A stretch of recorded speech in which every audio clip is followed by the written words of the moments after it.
doesn't matter anymore. People just use ChatGPT instead. That is absolutely not true, and I'm going to talk you through why that is. Hello and welcome to Engage and Thrive, also known as EAT, your coffee catch-up with me, your host, Taelon, where we will go through common problems and hurdles that come up in business, marketing and advertising and try and demystify them. I know firsthand how complicated and confusing it can seem with all the different acronyms and all the things to do in business. So let me try and help you be better in business. First things first, let's start with grabbing a coffee. To straight up myth bust this, there has been a piece of research done, which I will link in the show notes, where a guy had actually gone through and looked at data for the last 24 months. So from April 2023 to March 2025 to answer this exact question. And what he found is that the top 10 AI chats only accounted for 3% of search traffic. Okay, so just to put that in perspective, and that is based on a 80% year-on-year growth. But to put that in perspective, Google alone had 1.63 trillion searches in that time frame. So if you think about that, there is a huge gap still that exists from Google search to AI chatbots. And obviously there are other search platforms that people are using, like Microsoft and Yahoo. So we don't need to panic yet about SEO being dead, because it's not. Either way, whether we're talking about SEO or AI, which I'll go into the acronyms shortly, the ones that are evolving with AI. The one thing that I think is beautiful though, is that you can't pay to rank on chatbots. You can't pay to rank in AIs at the moment. So all of this that we're talking about with SEO and AI, I'm going to give away the acronym very shortly, is that it's all 100% organic. Right, so to go into the vocab, the first one obviously being is SEO, which is search engine optimization. So this is optimizing your content to rank on search engines like Bing or Google. SGE, which stands for Search Generative Experience. So this is Google's new AI summaries that you may see appearing at the top after your search bar, where it uses its AI to kind of summarize on the page the answer you're looking for, and then you can go in and click the links. The next one, there are a few variations of. So AEO, which stands for Answer Engine Optimization, so ranking your content for AIs. And the other variation of that is GEO, Generative Engine Optimization. Again, optimizing your content for generative engines, which are AIs. And the other one, which is an acronym similar of GEO, is Geographical Engine Optimization. So this is optimizing your content for local search and local appearances, whether it's AIs or whether it's search engines, whatever it is, it's all about geographical. The final one, which you'll hear people talking about with AIs, is LLM, so large language models. So this is AIs are trained on databases to understand information and then generate text. So ChatGPT, Copilot, Perplexity, Claude, Google Gemini, they are all LLMs, large language models. As you can see, there's a lot of new acronyms with AI and chatbots and LLMs. Number one, search everywhere optimization.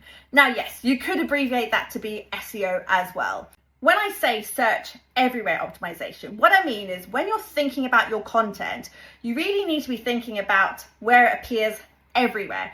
Obviously, yes, think about it in the SEO context of your website, but we know that SEO has evolved over the years in terms of what happens on your website and what happens off your website. And Google and other search engines like things to be matchy-matchy, likey-likey. So I always use this as an example. Google owns YouTube, okay? And Google Maps and Google Search. So anything you're doing on your website, if those are matching as platforms and information and content, well, guess what? Matchy-matchy, easy for Google to understand and read that information.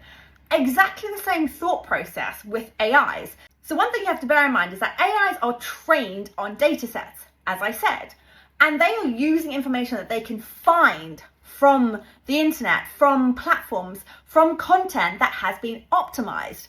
So people were freaking out because a lot of ChatGPT was sourcing Reddit content, and that's because people were asking questions and people were responding. So again, it's a human almost verification of content and a lighter version of reviews. Which, if you think about it, Google's core algorithm, EEAT, so it's been around for a good few years, which stands for experience, expertise, authority, and trustworthiness.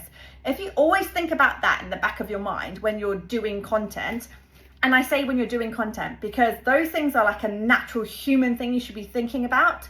If you're writing an article, do you have the expertise to be writing that article, or is it based on your lived experience? You know, what's your authority to be giving that advice to write that article?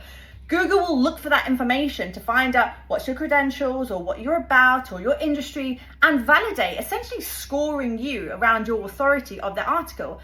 So the same thought kind of goes into with AIs and how they're drawing out the content to serve back as a response. The other thing you have to think about with search everywhere is, obviously I was saying that AI only accounts for 2.96%, okay, of search queries. People are also searching on TikTok. People are also searching on Pinterest. This all kind of links back to your target audience and understanding your user behavior and where they would be searching. And depending on the type of search they're doing, therefore, what part of that journey would you be appearing in? Okay, so if someone's looking for coffee shops near me, it's likely they're going to go on Google Maps and pick up location, going back to the geographical optimization. Whereas if they're looking for medical advice, yes, they might be asking a chatbot to pull up sources, but again, those sources that it's going to be looking for is that authority and the credentials. And then obviously that chatbot is going to give an answer with sources linking to reviews or articles or websites, which goes back to the whole point around your website being ranked for SEO, your website being ranked for optimized content. The other thought with search everywhere optimization is, if you're visible to humans now, not even worrying about AI and chatbots, then it's likely you will be visible to AI and chatbots. If you're not visible to humans now on social media, on your website, ranking for your content or anything you're doing, how is an AI chatbot going to find you? So recently Google hosted their annual conference, Google I/O, where they were talking about their release of AI products. Okay, and if you're thinking about it, we're talking about the traffic of Google search and ranking for SEO.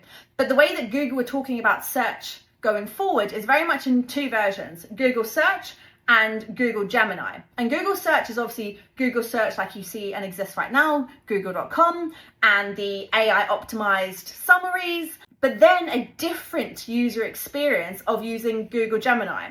And if you've used Google Gemini recently, you will actually see Google Gemini responds to you a lot of times and says, I can't see live websites. I will use Google search to generate this answer.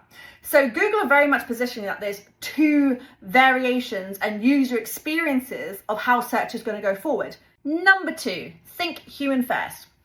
I could give you all the tips and tricks in the world of how you can be optimizing your content for search engines, for answer engines, for geographical engine optimization. But the reality is it all comes back to your target audience.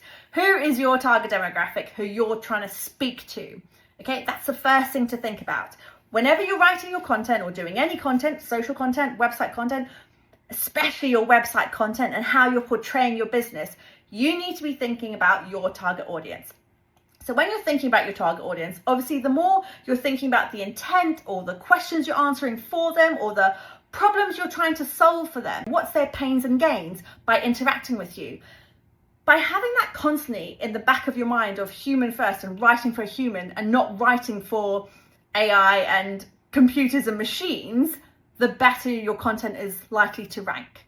And I say this because if you're thinking about the future of search, and we're not going to be doing keyword stuffing like the old days, and we're not doing anything stuffing for AI and chatbots, the way people interact with Google search, for example, versus the way people are interacting with chatbots is slightly different.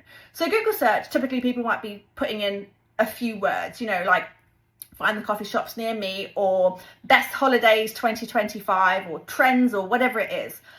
But actually, when they're interacting with chatbots, they're using longer flow questions, and they're having a more ongoing conversation with the chatbot and saying like, why would you think this, or how about this, or comparing that, or give me information about this, and what about this as a reference, and how would I get there? And so it's a continued conversation. So if you want to think about how you're going to evolve your content in the future and keeping it human first, start thinking about some of those FAQs that you have, your frequently asked questions, and how you can actually make that part of your content and make that part of your user experience and your user behavior on your website to answer those questions straight up front. Again, bringing that information easy and optimized for AI chatbots to find it and for search engines to find it. This is where going forward, your brand positioning, your tone of voice, your values, everything about your business or your personal brand is going to be so important to make sure that you're constantly reiterating what that is about. Because again, when chatbots are finding information or search engines are finding information for those answers, they're understanding that target audience's question. So they're trying to find the most relevant content for that target audience and for that question. So if you've nailed your target audience and therefore your tone and your intent represents that, it's more likely that you're going to be that answer back. There was a really interesting thought as well that I read the other day when people are talking about your elevator pitch, and they're saying the modern version of an elevator pitch is now a Slack message. And if you don't use Slack, then think about it in terms of when you're sharing a piece of content on social, what's that kind of like snippet of information that you're sharing with that meme or with that video to reference to your friends, okay? So previously you might think about how do you get your message in 144 characters for a tweet? And the new school version is, what would you say as sharing it as a Slack message? So if you're thinking about that, how do you convey your message or your brand or your services or your products in those short snippets of information, making sure that anything you're doing with your content on your website or on social, again, matchy search everywhere optimization, that you're getting across that simplified message about your brand, which kind of nicely leads me into a wrap up. That this is probably the perfect time to do an audit of your brand and your content. SEO is definitely not dead. If anything, this is the perfect time that you should be doubling down and optimizing on organic, because with the rise of chatbots, like I said, only accounts for 2.96% of search traffic. However, with an 80% year-on-year growth, if you're future-proofing for your business, whether personal brand or corporate brand, whatever it is, use this as your sign to do your brand and content audit. What do you look like? What do you sound like? Are you represented your best self across all the platforms that you appear on?